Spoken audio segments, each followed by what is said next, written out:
This that squad sound. This is it now.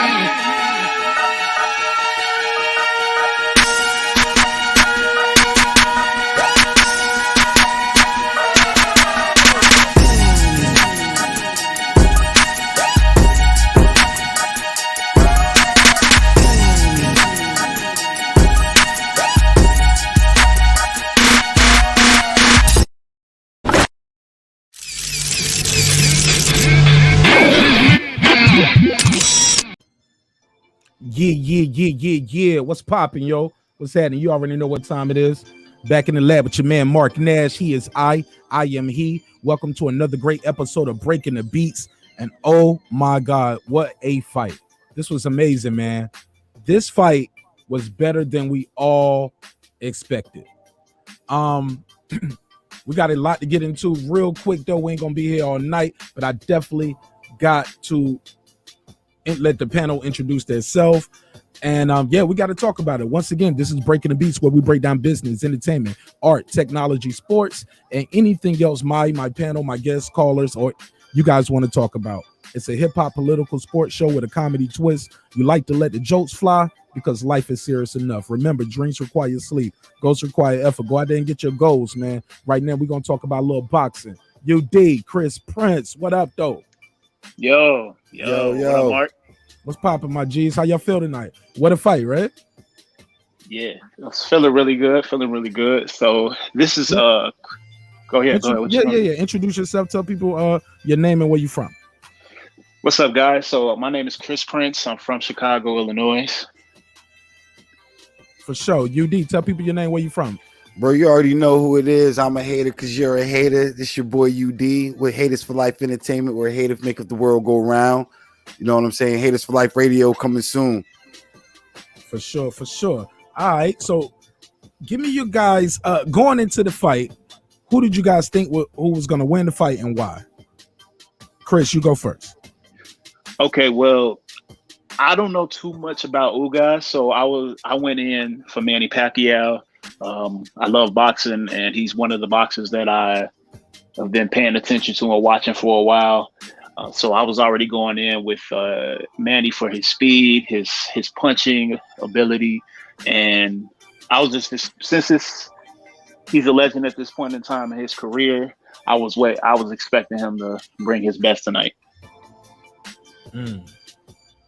All right, going into the fight, UD, who did you think was going to win and why? I definitely have Pacquiao going in just based off experience. Pacquiao has went blow to blow with some of the greatest in that class. So, definitely him going in, I'm like, yeah. And then plus, if you think about Pacquiao, he's on top, man. I mean, he's a senator about to be a president who can knock your ass out. So, you feel me? So, I mean, he just Pacquiao damn sure had the glitter around him to win. All right, going into the fight, myself, I thought Ugas was supposed to win this fight just off his skill, his talent alone. And I was telling people it's not a far possibility that he can't get robbed. After what we saw with the WBA, with Michael Fox, and that judge coming out with racist statements, and all they did was they stripped the dude, but y'all didn't give him the title. Y'all suspended the judge indefinitely, but y'all didn't give him the title. It's like all y'all offered him was a rematch. That's not cool, bro. That means y'all obviously know something went wrong. Right. So you halfway copping to it. I don't like that halfway copping, yo. That's like the girl selling you, yeah, I know you cheated, but I only cheat. I know I cheated, but I only cheated because you did blah, blah, blah. I did this because you get what I'm saying? I don't respect that shit. That's halfway copping, yo. If you own it, own your mistake, WBA. So what I thought what could happen as well was they could overcompensate. They might rob Pacquiao. And Try to fix the problem. Yeah, you know what I'm saying? People do shit like that. They overcompensate. I'm so glad they didn't take that point from Ugas. That to me was kind of scary. Yeah, that was kind of scary to me. especially I think that was in the 'Cause fourth round. Okay, a little back hit, right? I don't know when. It might have been later than that. Might have been like the 5th. But that was key because keep in mind this judge took a point away from Ugas for excessive holding on a fight where he lost the fight by 1 point. So that could be redemption on him. Who knows? Because went into it. Because when the referee comes to your corner, you can talk to him. I mean, come to the ring before the fight while you wrapping your hands and they giving you the pre instructions. That's why they always say I gave y'all my instructions in the dressing room because we already talked. And that's when you tell the ref too, hey, look, he's gonna be doing this, blah blah blah. You know what I'm saying? Or hey, look, he always wears trunks up high. I'm not excessive holding. I'm gonna be working on the inside, but that's part of my fight, man. I might look long as I'm swinging, that's counting. You can't say I'm excessive holding. Long as I got a hand free and I'm punching. Like you put that in the referee mind, and it's on camera too. And it's the biggest fight of your life. They talked about this before the fight. But going into the fight, I thought it was a possibility that Ugas could get robbed. But and then the pictures came out with the bicep, right? Right. And that bicep, Kris, did you see his bicep? How Ugas' bicep was looking? Yeah, I did. You didn't? Nah. Okay, well, Ugas had a crazy lump in his bicep, right? And it was going viral in the boxing community because they was like, why does his bicep look deformed like this? Somebody put it on the screen. All right. And is this what they was talking about during the fight? Well, who the people on the panel, the people on the the commentary talked about it too. Yeah. They was like, the commentary ended up talking about it because there was a lot going on with the bicep. That was the talk. Yeah, with that left arm. And that now look at this. Don't that look kind of weird though? Yeah, most definitely do. Yeah, so a lot of people was like, even though Ugas supposed to win, I was like, man, Pacquiao probably about to dog walk him. You can't beat him with one arm. And I'm telling people, look, if his bicep is torn, how did the commission didn't catch this, which is something you can see visual, versus what's happened with Errol Spence Jr. and his eye. And my biggest fear was if Ugas lost, he would say, yeah, my arm was hurting before the fight. I'm hearing a double somewhere. It changed. Somebody audio changed. That's me. Yeah. But that's what I thought going into it. All right, let's get into the actual fight. Kris, you got the floor. What did you think going into the first part of the fight? Who was winning going into it early? Can you hear me, Marq? Yes, sir. You got the floor. Okay. The first round, definitely Manny Pacquiao came through with the energy. He came through with swinging. He was landing the punches with his flurry combinations. So I definitely want to say the first round for sure for Manny. Still going in with the thoughts that I wanted Manny to win, so I was really paying more attention to him than Ugas. That's honest, bro. That's honest because sometimes you got your eye on one guy so much. That's who you see. You paying attention to what they're doing. Go ahead, UD. You got the floor. Going into that first half of the fight, man. What was you seeing? Yeah, first half of the fight. Well, I would say the first 1/4 of the fight, Pacquiao was looking really good.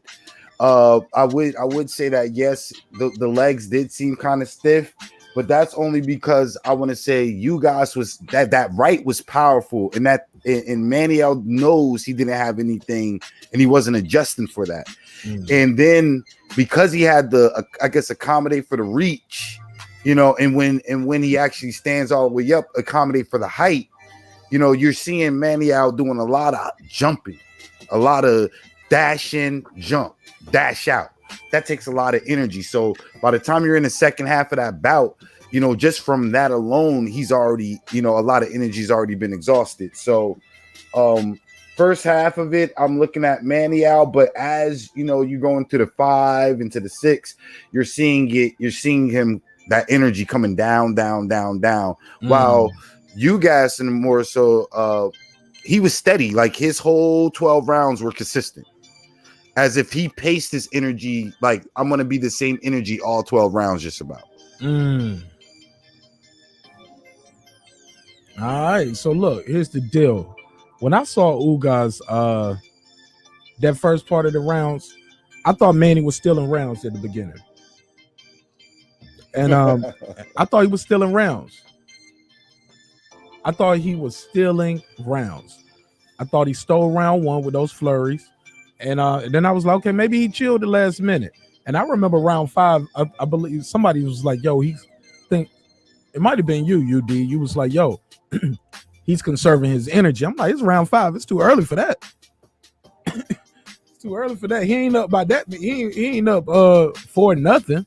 Right, but see, he wasted so much energy though. Like them first couple of rounds. Remember, Pacquiao was hopping up and down, hopping in and out. That's a lot of energy that you really wasted, or you exhausted out in that first 4. Very true. What you think though, Chris? Though you think Pacquiao? Well, look, this is what I think, man. I think Pacquiao spent a copious amount of energy, yo, with all that jumping in, and then he wasn't even landing clean, bro. That missing take more out of you than the lands. You feel me? Right. Missing and missing and missing, or even when you hit it, it's not clean because the guy's so tall that when he bends over, like he moves you out, he moves you back with his body. And I think Ugas pushing Pacquiao around early was very key, yo. Yes, perception. It's like it's like, especially when he that push down and Pacquiao's butt actually hit that canvas, like that, all that was mental right there. Like that was just like, oh snap. Like, no, we know it wasn't a knockdown, but the simple fact you hit that floor. Yeah, he threw him down. Yeah, and that counts, bro. What you think of that, Chris? You think when he pushed Pacquiao down, that was like the mental, that was for like mental edge and like let you know, yo, I'm bigger than you, stronger. I'm pushing you, because even without the throwdown, he had pushed Pacquiao a couple of times too. Right, like a body to body touch. Yeah. Go ahead, Chris is back. Go ahead, Chris. Yeah, I feel like that was like a natural reaction to how he is as a fighter. He seems like he's very like aggressive, but he holds back as far as like he doesn't.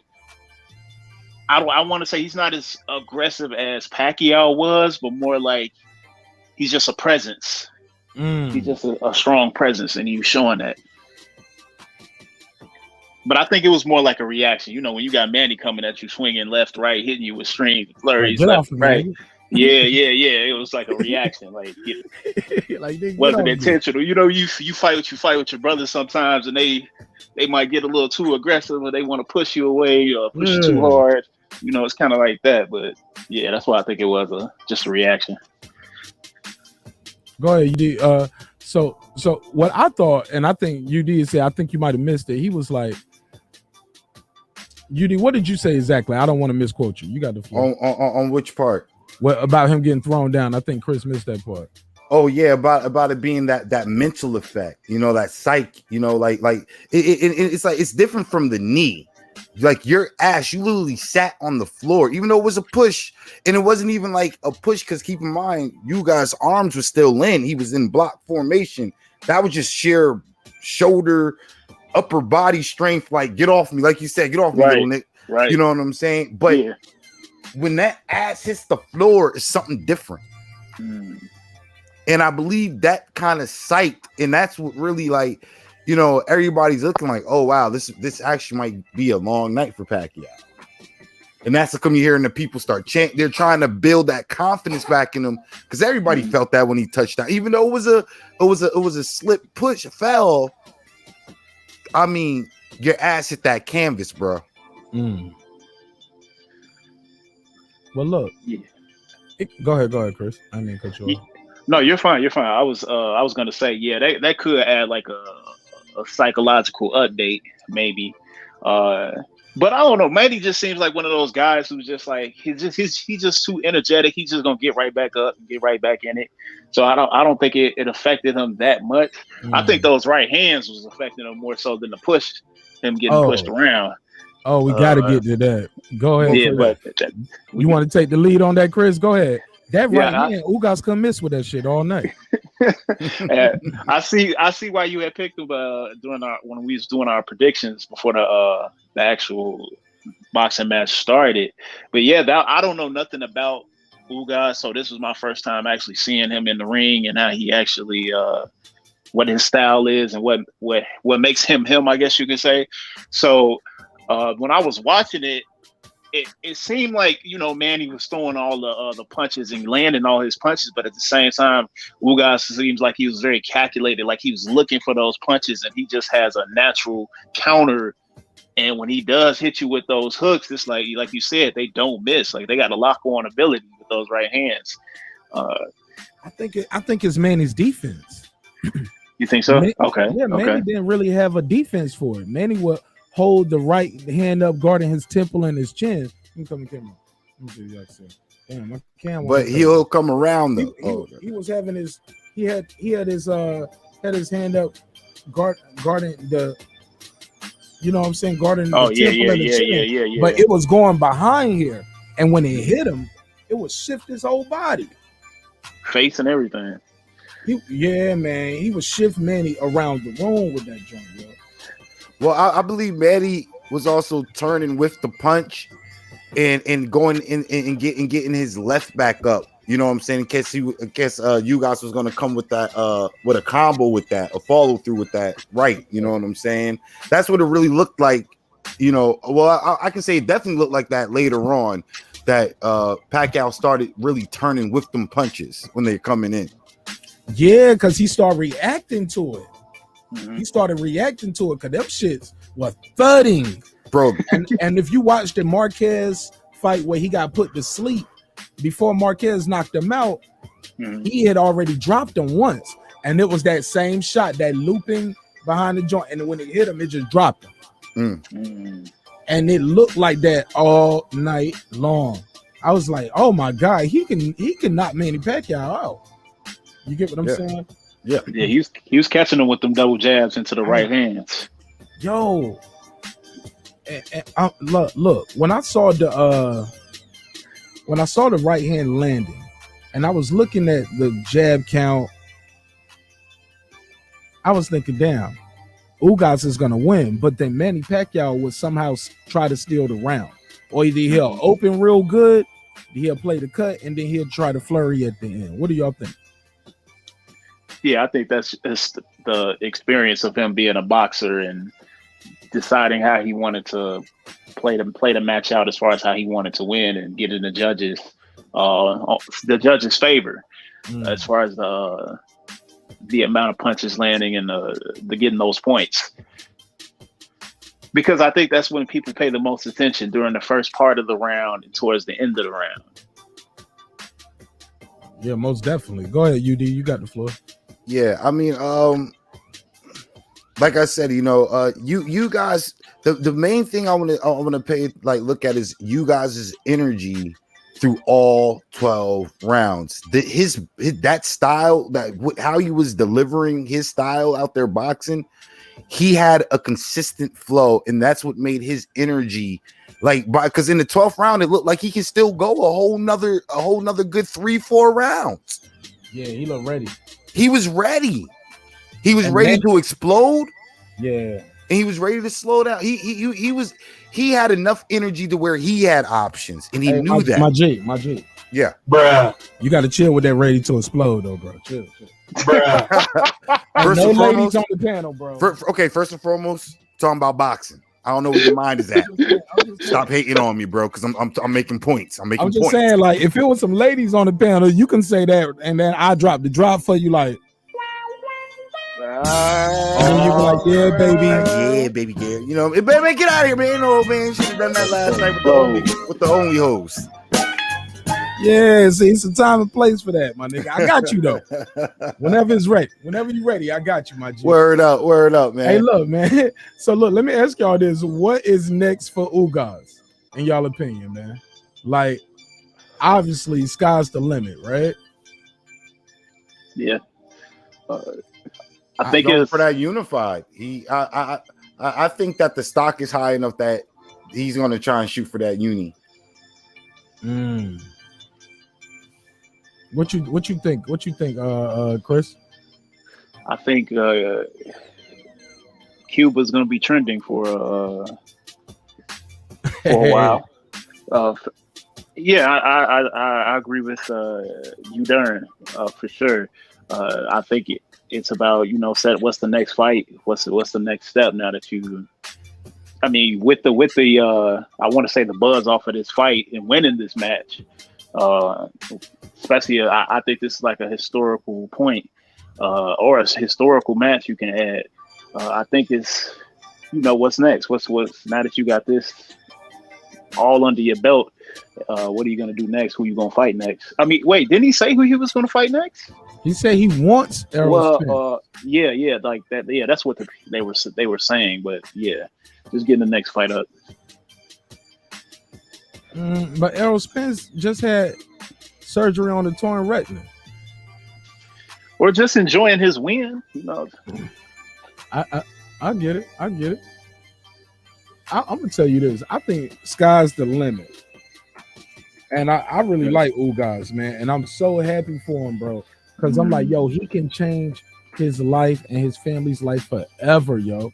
I mean, I'm sure he did it once, but he about to do it again in a major way if he can pull this off. But he's a great boxer too. I'm sorry, I don't mean to cut you off. Oh, go ahead, continue. Yeah, I think he's a great boxer. He could definitely build his fan base, bringing more eyes to him. Like tonight, like I said, I've never seen the guy box before ever.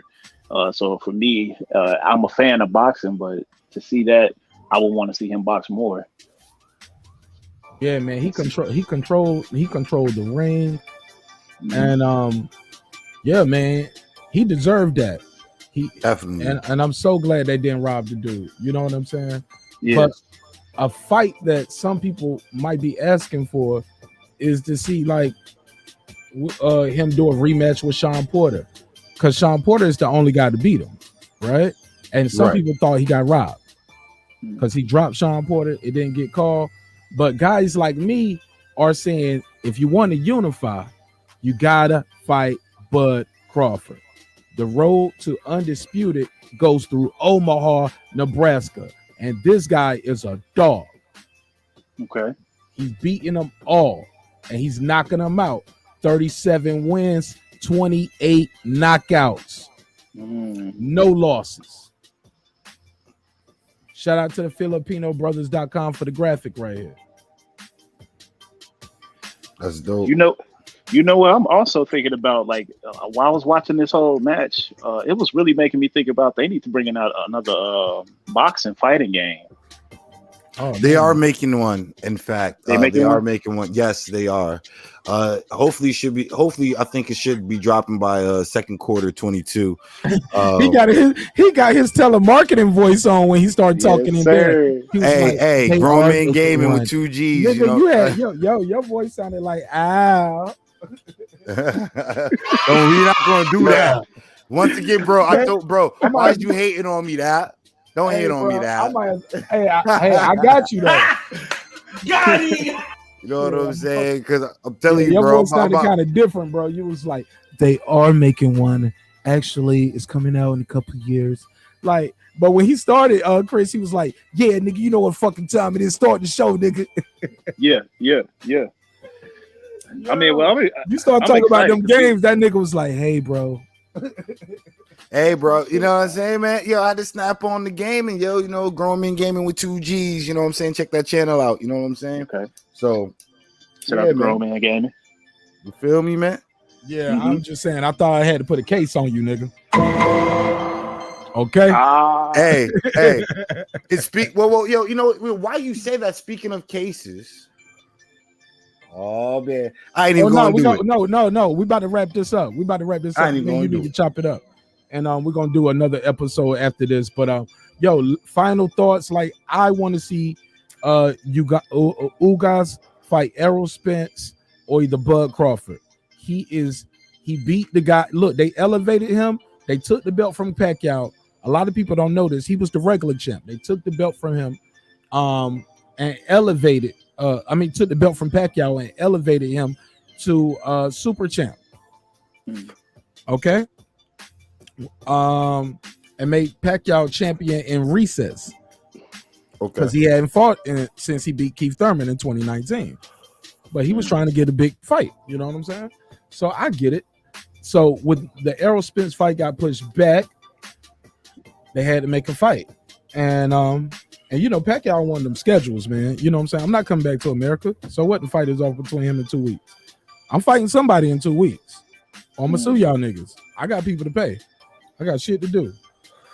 So they gave him the super champ instead of unifying. So you basically, people's like, damn, he got to fight for his own belt back. That's some bullshit. But some people thought Ugas would be an easier fight than Spence. We were all wrong. Definitely all wrong. Ugas was everything he said he was, and he did everything he was supposed to do. Congratulations to this guy. God knows he deserves it. And you know what I'm saying? Well, you know, everybody got to do that post-drug test. I shouldn't have said that, right? Hey, look, that post-fight drug test. Hey, look, this whole episode to be like, man, fuck that bitch. You know Hey, them power punches did look like they had extra kick. Right. Yo, that motherfucker was still swinging like rock. Yo, that motherfucker was swinging for the fences. He had a lot of energy in 12 rounds, but maybe Pacquiao just was that slow. Nah, once down again, so much. Go ahead. You look at him rounds 1 through 3. Pacquiao is moving. Pacquiao is swift. It's just once again all that hopping and jumping up, and while you're throwing them hands, that's a lot of energy. Yeah, you getting hit the way you getting hit by Ugas. Yeah, you know, and now Ugas was feeling them hits. Now it wasn't like when Pacquiao get a clean one, you'll see Ugas kind of like, oh, you know, oh, little guy got hit. Yeah, it's the face shows. You see it on the face, right? But when that hook hits, when Ugas is connecting with that loop hook, Pacquiao was just, even though I don't think it affected Pacquiao as much, it stopped everything. A lot of it was stopping a lot of what he was doing. Say that again. Say what was stopping what again? That hook. Oh, that right. Hook. Yeah, when that right loop hook. Yeah, when it hands on Pacquiao, it just stopped whatever he was doing. And also, I'm gonna tell you why it stopped what he was doing, because it shifted his whole body. It shifted every time his whole body to the right. Yo, what could he? Yeah, it would stop your movement. But congratulations to Ugas, man. Definitely. Yeah, super congratulations to Ugas. But that's why. But like you said, the reason why it was stopping everything, because it was shifting Pacquiao. You can't throw a punch while you're moving, and Pacquiao tried it at some time, and that's why we was like, yo, he's looking off balance. Like, why he look off balance? Right. Like, no, look, Father Time is undefeated, yo.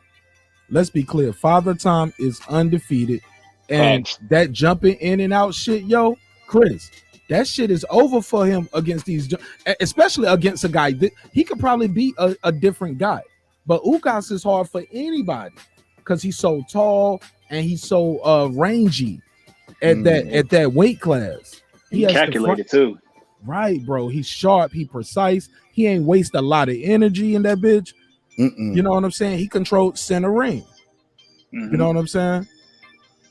Yeah, man. Pacquiao was just jumping in, swinging, and like some of those shots, us watching, we see what's going on, but the whole time I'm thinking, what are the judges going to count? Because they're not seeing replays. They're just sitting in one spot. They don't see multiple angles. They got this one angle the whole time.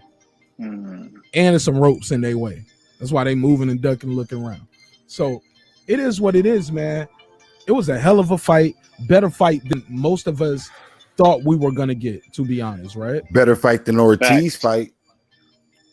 Do you think it would have been better than this? What you saw from Pacquiao tonight, could Spence have stopped him?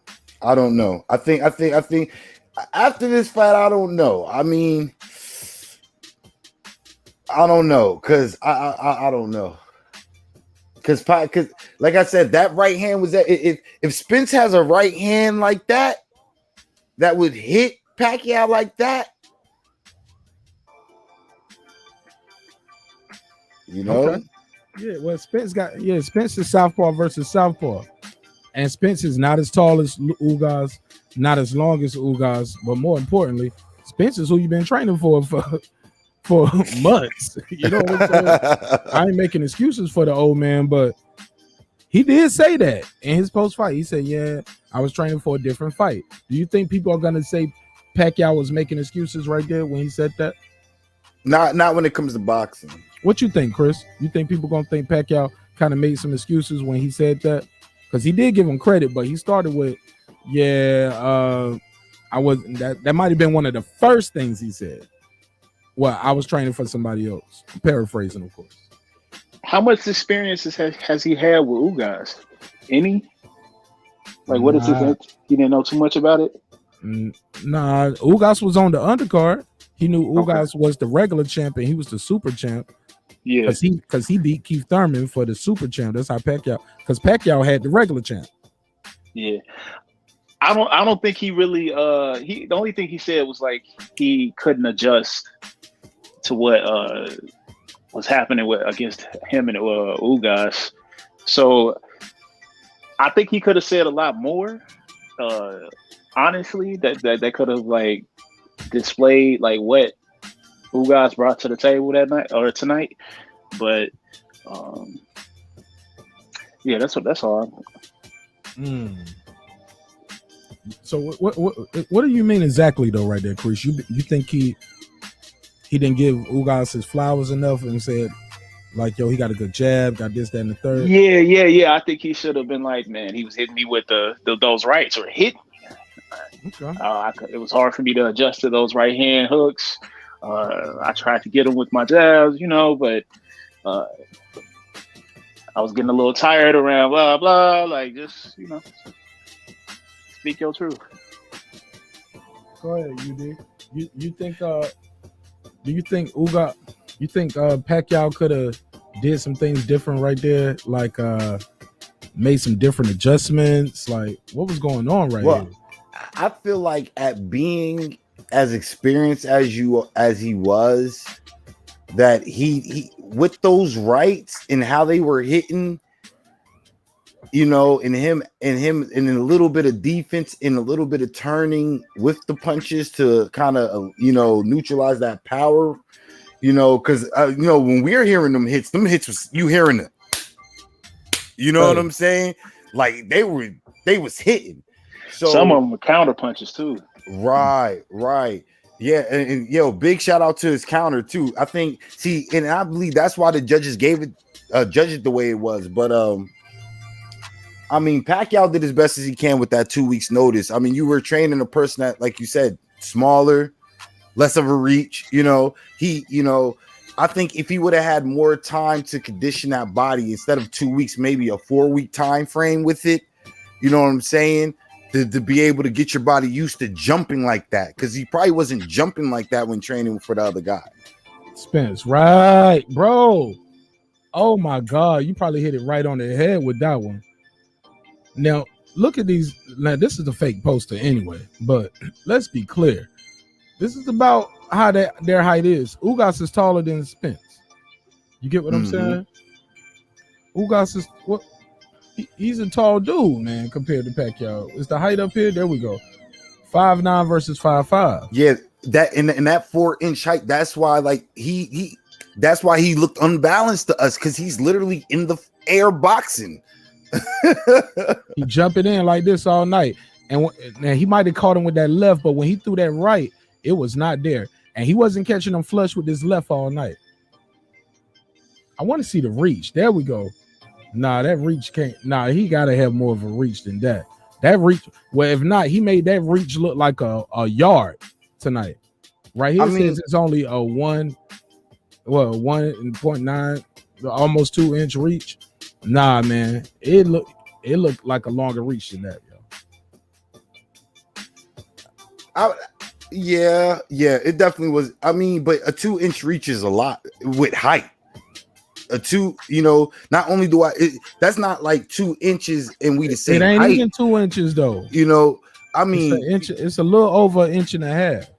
You might as well you might as well round that up because of the gloves and all that goodness. You might as well just round it up to the 2. He got on gloves too though. Facts. You know what I'm saying? Even if that 1.8 is still a lot, that 1 extra inch, and then even like with me being tall, me having a 4-inch vertical on you with that extra inch. Yeah, because you can't hit his chin. Exactly.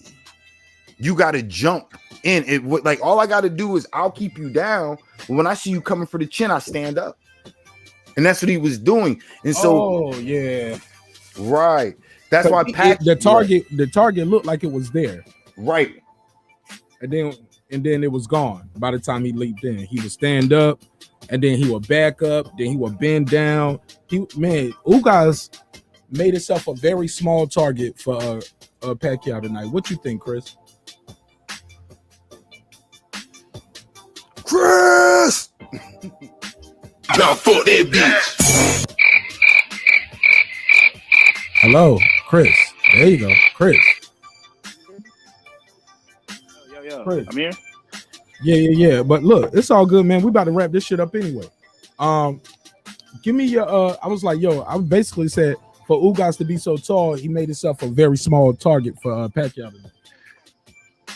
Yeah, he definitely made himself a small target because I couldn't tell with reach or height or anything because Manny was getting in there regardless. He was getting his punches. He was getting everything he wanted out the match. So I don't really look at the reach as anything as an issue. I mean, I think the reach was an issue for Ugas because he was missing some of those rights he was throwing. He was missing them because they were going they was hitting his neck instead of his face. So maybe his reach was a little bit too long for that. But I think the way he was kind of like bent down, Ugas was bent down, like covering and defending himself to try to get those jabs and those punches in because Manny was so short. I think that, and then with Manny just coming in trying to get them punches, like as you said during the match, Manny kept trying to come in because he was trying to get those knockouts, so he was being more aggressive. Manny was going to get in there regardless. So I don't think reach or anything was an issue, but I do think Ugas was definitely made himself a smaller target. For sure. Well, look, man, that's all I got for this one, man. Y'all got any final thoughts on this match or anything y'all want to plug before we get up out of here? Follow me on Instagram. It's at Kris Prince. I like to do music. I rap. Into the culture, the video games, music, everything. So I'm always paying attention. Sports too. And my last final thoughts, it was good to see the match tonight, to see Manny at his age. So I think it was a great match to watch. For a person who was a fan but not that deep into the boxing world, it was really dope to see Ugas and who he was and him represent himself and his country. I think that was great. And I got to watch it with Marq and watch it with Udernj as well. So it was pretty fun. My G, man. Go ahead, UD. You got anything you want to plug or anything you want to say before we get up out of here? Your final thoughts on the fight, my brother. Final thoughts on the fight was I think it's dope. And once again, you got a president that can knock your ass out. Ain't nothing more fire than that, yo. Definitely Pacquiao on that Mount Rushmore. Also, as always, you know what I'm saying? I'm a hater because you're a hater. You know what I'm saying? Haters for Life Radio coming soon. Haters for Life Foundation. We're hating for making the world go around. And hey, I'm out of here, bro. For sure. And as always, my guest will get the last word. It's been another great episode of Breaking the Beats, where we break down business, entertainment, art, technology, sports, and anything else you, I, or the guests feel like squeezing into those letters. Man, thank y'all so much for your time. It's your boy marqnash. Remember, it's a hip-hop political sports show with a comedy twist. Don't be too sensitive, man. We like to let the jokes fly because life is serious enough. And always remember, please, please, please never, ever forget. Dreams require sleep. Goals require effort. Go out there and get your goals. I'll see y'all on the next episode. Peace.